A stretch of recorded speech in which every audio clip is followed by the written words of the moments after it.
جالس أنا كفيكي تدرانس بيخان تري خايس نوفا ترتان أكا جالس سري كنتاني تبى تشوف وردفتو تاف ومتى بشان نشوف وادو غنغورتي جالس ليمتي تبى تشوف ليمتي أقاطامي متيوم هني أقاطامي ندوب بيستسي قالي قصدي سنتي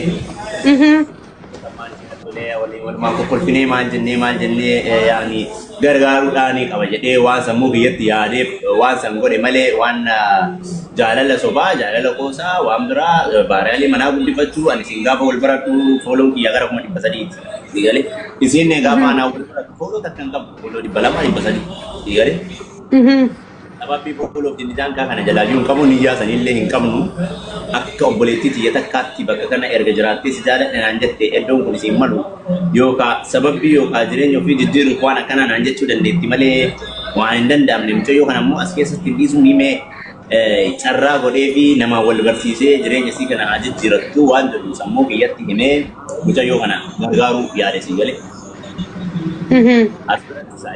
Saayidii waan biraa yaadu an jaalallee qabu yeroo sanittuu digale. Jaaladha naan jettee intala shamaraa takka lakki deemi akkana jechuun illee hin qabu yoo nama dheeressee yaadu ta'e si gale. Boonuu si qabu lakki ani na jaalatameera an akkana tiriiti si godhaa. Me jaalala dhiisneetiin jireenya isin keessa jirtu jireenya fokkotaa turte anadoo dhalaa magaalaa guddaa jiraattuu fi maatii bira jiraattuuf jireenya gaarii jiraataaftu ta'ee itti qootee itti taphadhee deema si galee. Sa'aatii waa'ee jaalalaa sunnatti taasifte mucayyoo sun bakka isin jirtu bakka itti nama jaalatu fureedii ta'anii miti yoo siin jiru jireenya baay'ee fokkotaa baay'ee garaa nama nyaatu yoona yoo laaltu baay'ee sitti ulfaatu keessa turte si galee.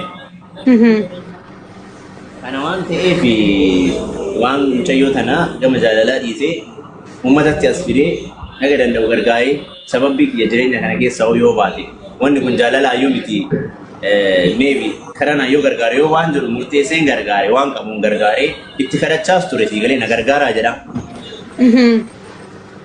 Na gargaaraa mucayyoo tana akkana waan akka dhiisi qabin na duraa taatee dhiisi.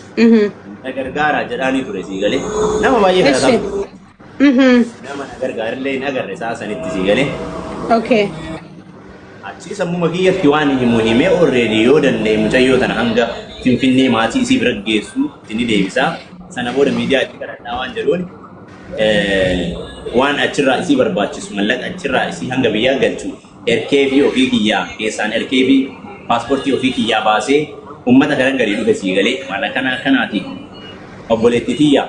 Bira naa dhaabadhaa naa gargaaraani jireenya akkanaa keessa turte mee jireenya kana jijjiirrattu biyya namaa deemtee waan jedhu kadhachaa ture uummata si galee gadi ba'ee bakka kanatti isiin harragee taatee shawaa taatee dinni taatee maalii taatee gaafadhee sin beekuu irraa hoo hagan akkanumatti argama. Koppilinki godha faamilii taaptaap koppilinki godha. Okay fatii adi waliin hin jechuu barbaade waan itti godhaa turte. Dursanaa kaasee namni baay'een hin beeku waa'ee mucayyoo kana waan baay'ee haasaa warri miidiyaa waan namni baay'ee